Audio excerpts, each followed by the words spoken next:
नमस्कार. आजपासून अधिक मास सुरू होत आहे. अधिक मासानिमित्त सर्वांना खूप खूप शुभेच्छा. आज मी आणि माझी मुलगी अधिक मासानिमित्त देवाला वाणाचा नैवेद्य दाखवणार आहे.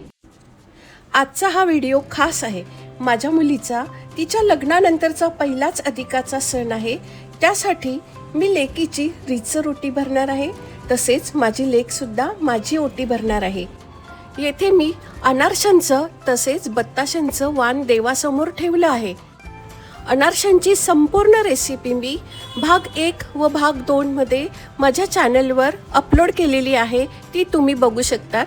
अधिक मासात जावई व लेकीला अनारशांचं वाण देण्याचे महत्त्व आहे. परंतु आमची जावई परदेशात असल्यामुळे हे वाण आम्ही भगवान श्री विष्णूंना स्मरून त्यांच्या समोर ठेवत आहोत.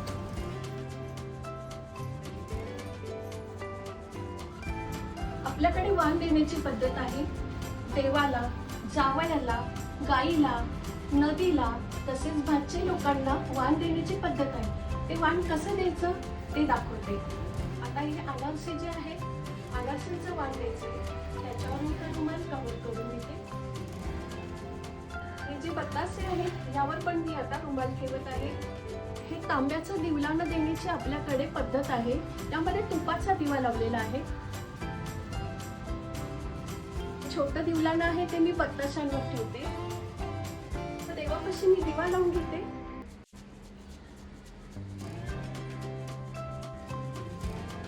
आता हळदी कुंकू लावून पूजा करायची आहे. रुमालाची पण मी पूजा करते. दिवलानाला सुद्धा मी हळदी कुंकू लावून घेते.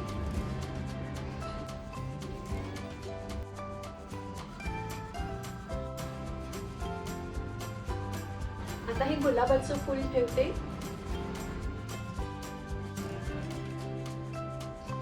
अशा पद्धतीने रीतसरपणे देवाला वाण मी दिलेलं आहे.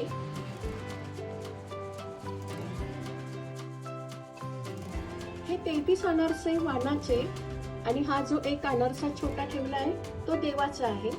तसेच हे बत्तासे सुद्धा 33 बत्तासे वाणाचे आणि हा एक 34वा जो आहे तो देवाचा आहे.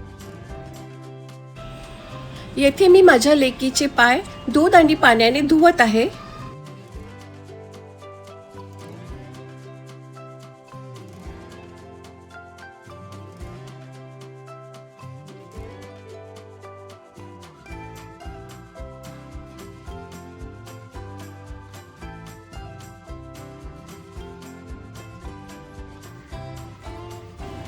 आता मी लेकीची ओटी भरून घेते.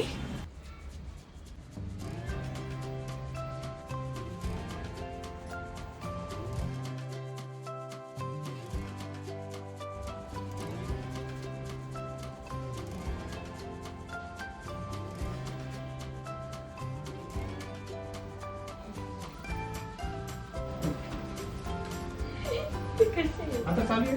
हो.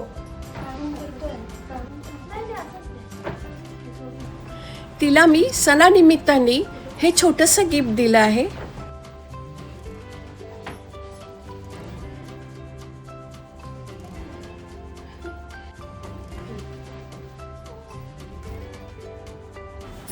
अधिकात जोडव्यांना महत्त्व आहे.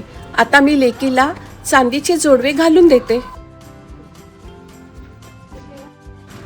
लेकीच्या लग्नात आई वडील लेकीचं कन्यादान करतात. हे खूप मोठं पुण्यकर्म आहे.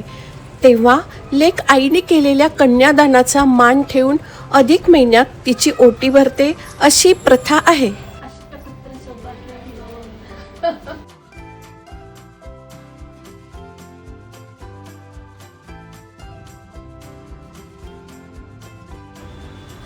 कसा वाटला तुम्हाला मायलेकीचा हा व्हिडिओ?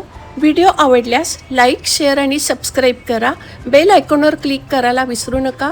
पुन्हा भेटूया अशा छानशा व्हिडिओसोबत. तोपर्यंत धन्यवाद.